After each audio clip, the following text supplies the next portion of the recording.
అన్నీ నా చేతుల్లో ఉన్నాయి.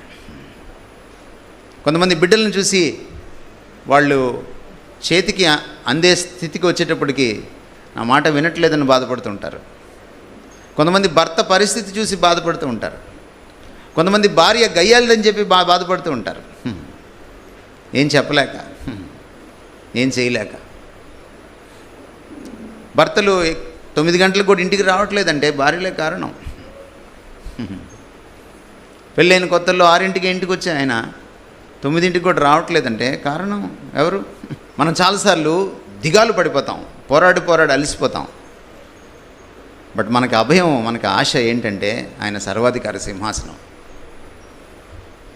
ప్రతి సంక్షోభం పైన, ప్రతి సమస్య పైన, స్థుతులపైనే కాదు, ప్రతి సంక్షోభం పైన, ప్రతి సమస్య పైన, ప్రతి సంకటం పైన ఆయన ఆసీనుడై ఉన్నాడు. ఆసీనుడైన దేవుడు. ఆయన చేతుల్లో అన్నీ ఉన్నాయి.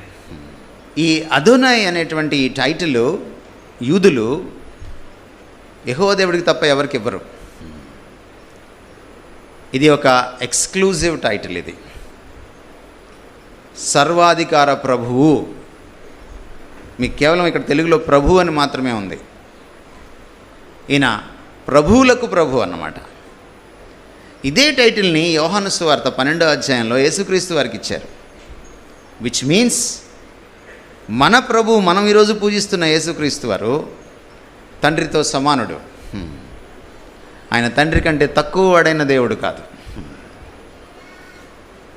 మీరు కావాలంటే యోహాను సువార్త 12వ అధ్యాయం చదువుకోండి. ఈ దర్శనాన్ని యేసుక్రీస్తు వారితో పోల్చి రచయిత రాస్తున్నాడు. అటువంటి దేవుణ్ణి మనం పూజిస్తున్నాం.